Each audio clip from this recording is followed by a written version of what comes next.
അതേപോലെ തന്നെ ഇവിടുത്തെ ഏറ്റവും വലിയ വെറൈറ്റി എന്ന് പറയുന്നത് നമുക്ക് മാർക്ക് എന്ന് പറയുന്ന ഒരു അതിഥിയുണ്ട്. അതാണ് ഇതാ ഇപ്പൊ നിങ്ങളുടെ ഇദ്ദേഹമാണ് അദ്ദേഹം. അപ്പൊ ഞാനിന്നുള്ള എവിടെയാന്ന് മനസ്സിലായോ? നമ്മളെ GP എക്കോട്ടിക് ലാൻഡിലാണ് കേട്ടോ. എന്തൊക്കെയല്ലാന്ന് കാണണ്ടേ? ബാ. നിങ്ങൾ പക്ഷികളെ കൂട്ടിലല്ലേ കണ്ടിട്ടുള്ളൂ, കൂട്ടിൽ കയറിയിട്ട് കണ്ടിട്ടില്ലല്ലോ. അന്നേതാ മക്കളെ കണ്ടോളൂ. പലതരം മസാജ് ചെയ്തിട്ടുണ്ടോ? നിങ്ങൾ ബേർഡ്സ് മസാജ് ചെയ്തിക്കോ.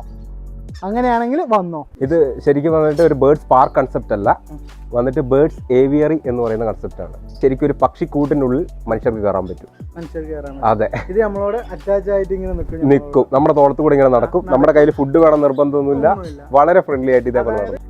നമ്മൾ വയനാട്ടിൽ ഇഗ്വാനേനെ ഡയറക്റ്റ് കാണാനും ഇതേപോലെ കയ്യിലെടുത്ത് കളിപ്പിക്കാനും പറ്റിയ ഒരു സ്പോട്ടിലാണ് ഉള്ളത്. അപ്പൊ ഈ വെക്കേഷൻ സമയത്ത് നേരെ നമുക്ക് കാട്ടിക്കുളത്തേക്ക് വിടാം. ഫാമിലി ആയിട്ട് മക്കൾക്കും കുട്ടികളെയും എല്ലാവരും ഒന്ന് അടിച്ചു പൊളിക്കട്ടെ. അതേപോലെ തന്നെ ഫിഷ് ഫുഡിങ്ങും പിന്നെ ഗെയിംസ് ഒക്കെ ആയിട്ട് ഒരുപാട് ആക്ടിവിറ്റീസ് ഉണ്ട് കേട്ടോ.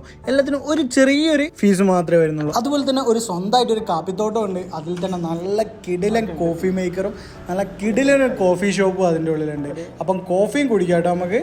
നമ്മളെ എക്കോട്ടിക് ലാൻഡിൻ്റെ ലൊക്കേഷൻ വരുന്നത് എവിടെയാണെന്ന് വെച്ചാൽ നമ്മളെ മാനന്തവാടി കാട്ടിക്കുളം പിന്നെ ചേലൂരാണ് കേട്ടോ. അതായത് കാട്ടിക്കുളത്ത് 2 കിലോമീറ്റർ ഉള്ളൂ. പിന്നെ ലൊക്കേഷൻ ഏതാ സ്കാനർ കൊടുക്കുന്നുണ്ട് കേട്ടോ. നമ്മൾ വയനാട്ടിൽ ഇതേപോലത്തെ വെറൈറ്റി ആയിട്ട് എന്തെങ്കിലും ഉണ്ടെങ്കിൽ നമുക്ക് കമൻറ്റ് ചെയ്യാൻ മറക്കണ്ട. അതേപോലെ തന്നെ പേജ് ഫോളോ ചെയ്യണേ.